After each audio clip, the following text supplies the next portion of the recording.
हल्द्वानी में 30 दिसंबर को प्रस्तावित प्रधानमंत्री नरेंद्र मोदी की रैली के लिए टीम भाजपा उत्साहित है।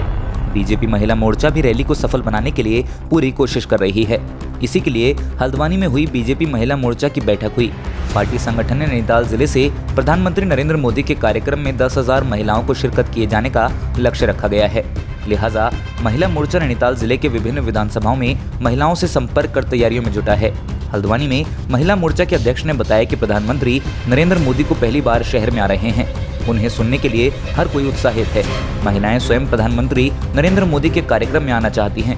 लिहाजा महिला मोर्चा पूरे कार्यक्रम की रूपरेखा की तैयारी कर रहा है। महिलाओं का लक्ष्य रखा गया है और आप किस तरह से तैयारी कर रहे हैं?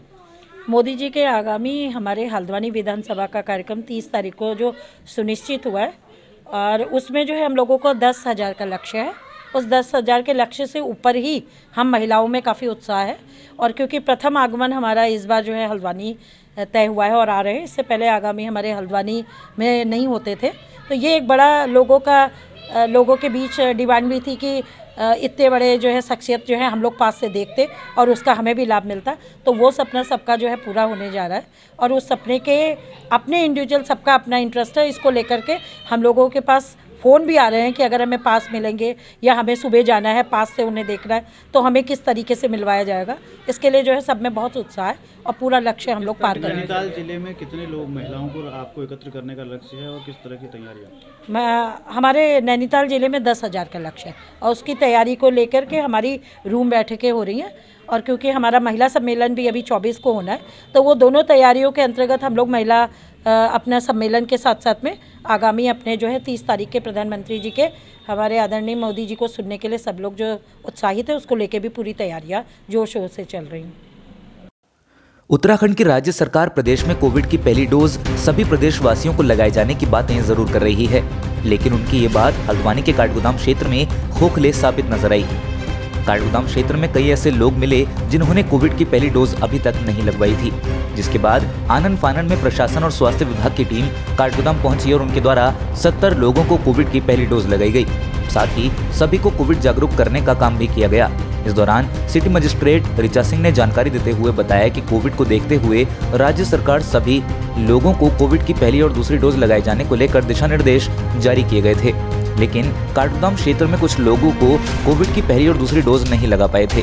ऐसे में आज लोगों को कोविड की पहली डोज लगाई गई है। साथ ही सभी को कोविड के प्रति जागरूक करने का काम किया गया है। वहीं ACMO रश्मि पंत ने कहा कि ANM और आशा कार्यकर्तियों के द्वारा ये पता लगाया जा रहा था कि कोविड की पहली और दूसरी डोज से कितने लोग छूट गए हैं। ऐसे में काठगोदाम क्षेत्र में कई ऐसे लोग पाए गए थे जिनके द्वारा कोविड की पहली डोज भी नहीं लगाई गई है और आज उन सभी को कोविड की पहली डोज लगाई गई है। साथ ही उन्हें जागरूक करने का काम किया गया है।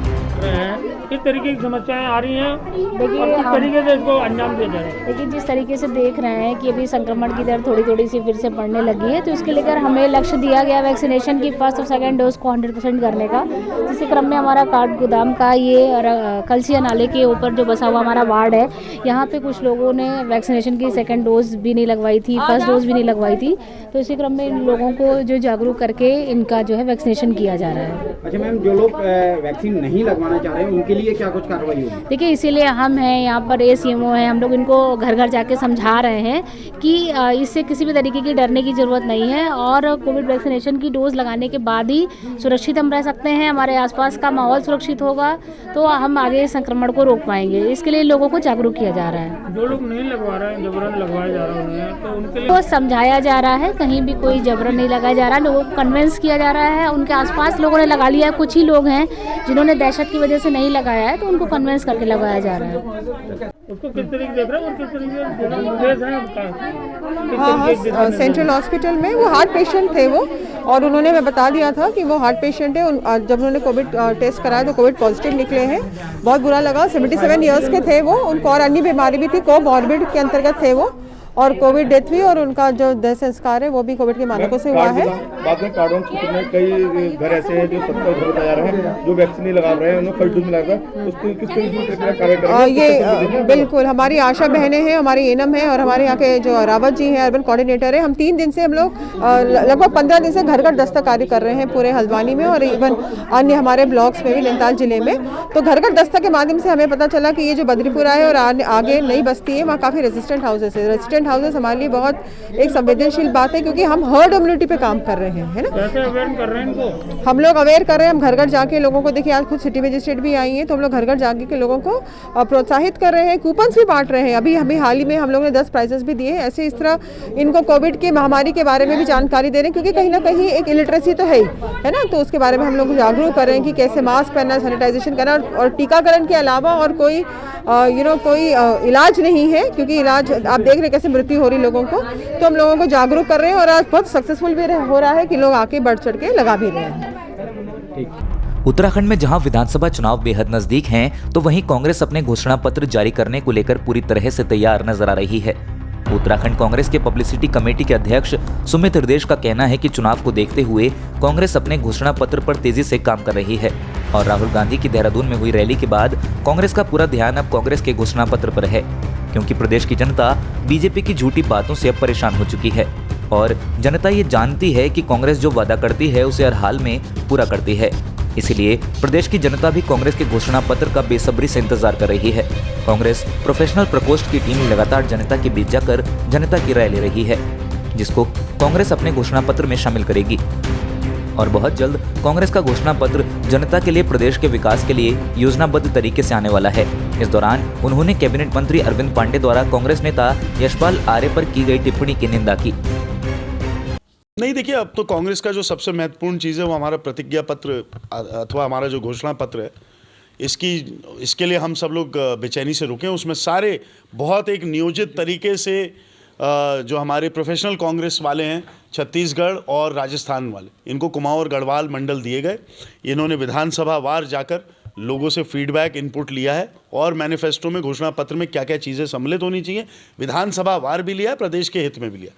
तो एक बहुत बढ़िया सा एक जो हमारा घोषणा पत्र है, एक पूरा विस्तार पूर्वक उसमें सारी जो परेशानियां इस समय जिससे आम जनमानस लिप्त है, इनके निवारण का जो एक जो श्वेत पत्र है उसको हम जारी करेंगे। कांग्रेस के लिए जो प्रतिज्ञा पत्र है वो एक ग्रंथ से कम नहीं होता है, इसी पे हम कार्य करते हैं और ये हमारे जो वायदे हैं, ये हम इनकी प्रतिज्ञा लेते हैं, हम पूरी भी करेंगे।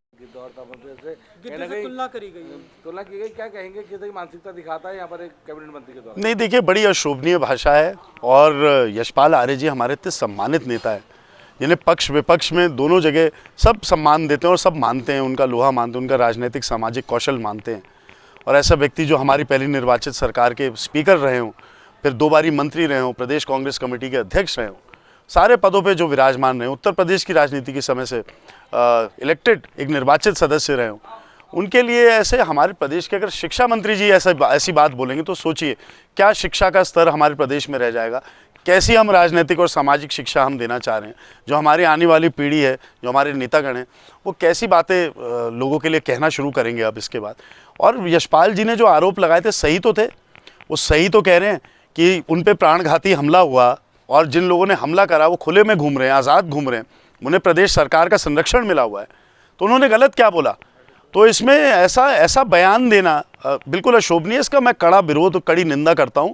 और हम सबकी सद्भावना भी और हम सबकी भावनाएं भी यशपाल जी के साथ हैं, उनके परिवार के साथ हैं और हम सब उनके साथ हैं। ऐसे कठिन समय में भारतीय जनता पार्टी में मंत्री थे, मंत्री पद छोड़ के अपनी पार्टी में वो वापस आए। लोकतांत्रिक एक तरीका है, उसमें पूरी प्रक्रिया के हिसाब से आए, कोई अवैध तरीके से नहीं आए हैं, अपनी निष्ठा भाव के अनुसार आए हैं। और ऐसे व्यक्ति के साथ अगर ऐसी भाषा का उपयोग होगा तो आप सोचिए राजनीति हमारे प्रदेश की किस स्तर पर जाती है।